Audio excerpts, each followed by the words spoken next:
तब नून के बेटे यशुआ ने शतीम से 2 जासूसों को खुफिया तौर पर रवाना किया और उनसे कहा कि जाकर उस मुल्क का और खुसूसन यरहू का जायजा लो।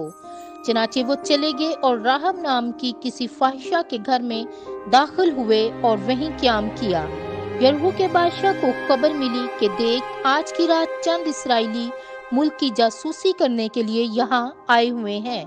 तब यरहू के बादशाह ने राहब के पास ये कहला भेजा कि जो लोग तेरे पास आए और तेरे घर में दाखिल हुए हैं, उन्हें निकाल और यहाँ ले आ, क्योंकि वो सारे मुल्क की जासूसी करने के लिए आए हैं। लेकिन उस औरत ने उन्हें ले जाकर कहीं छिपा दिया और कहा कि वो मर्द मेरे पास आए तो थे, लेकिन मुझे ये इल्म ना था कि वो कहाँ से आए हैं।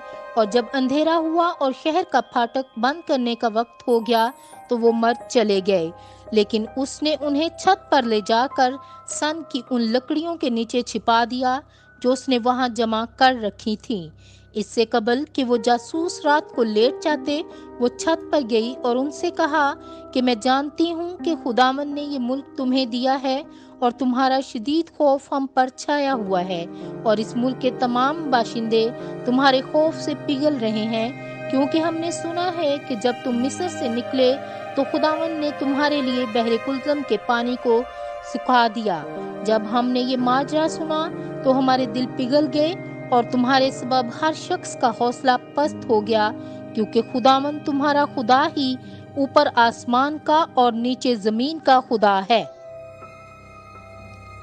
लिहाजा अब खुदावन की कसम खाकर कहो कि तुम मेरे खानदान के साथ मेहरबानी से पेश आओगे, जैसे मैं तुम्हारे साथ मेहरबानी से पेश आई, और मुझे कोई सच्चा निशान दो कि तुम मेरे वालदैन की, मेरे भाइयों और बहनों की और उनके तमाम मुतलकीन की जान बख्श दोगे और हमें मौत से बचाओगे। उन मर्दों ने उसे यकीन दिलाया कि हमारी जान तुम्हारी जान की कफील होगी, बशर्ते कि हम जो कर रहे हैं उसका जिक्र तो किसी से ना करे, और जब खुदावन हमें ये मुल्क देगा तब हम तेरे साथ मेहरबानी और वफादारी से पेश आएंगे। तब उसने उन्हें खिड़की की राह से रस्सी के जरिया नीचे उतार दिया, क्योंकि जिस घर में वो रहती थी वो शहर पनाह का ही हिस्सा था। और उसने उनसे कहा कि पहाड़ों पर चले जाओ ताकि ढूंढने वाले तुम्हें पा ना सकें। उन मर्दों ने उससे कहा कि जो कसम तूने हमें दी है हम उसके पाबंद होंगे, लेकिन तू हमारे इस मुल्क में दाखिल होते वक्त इस लाल रस्सी को उस खिड़की में बांध देना जिसमें से तूने हमें नीचे उतारा है, और तू अपने बाप और माँ और भाइयों और अपने पूरे खानदान को अपने घर में ले आना। लेकिन अगर तू हमारी ये बात किसी और पर जाहिर करेगी तो हम इस कसम के पाबंद नहीं रहेंगे जो तूने हमें खिलाई है। उसने कहा, मुझे मंजूर है, तुम्हारे कौल के मुताबिक ही हो।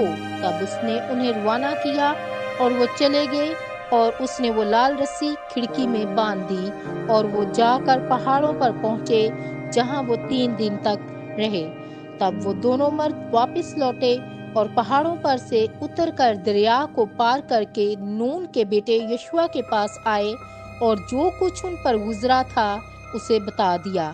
उन्होंने यशुआ से कहा, यकीनन खुदावन ने वो सारा मुल्क हमारे हाथ में कर दिया है, क्योंकि तमाम लोग हमारे सबब से खौफजदा होकर पिघल रहे हैं।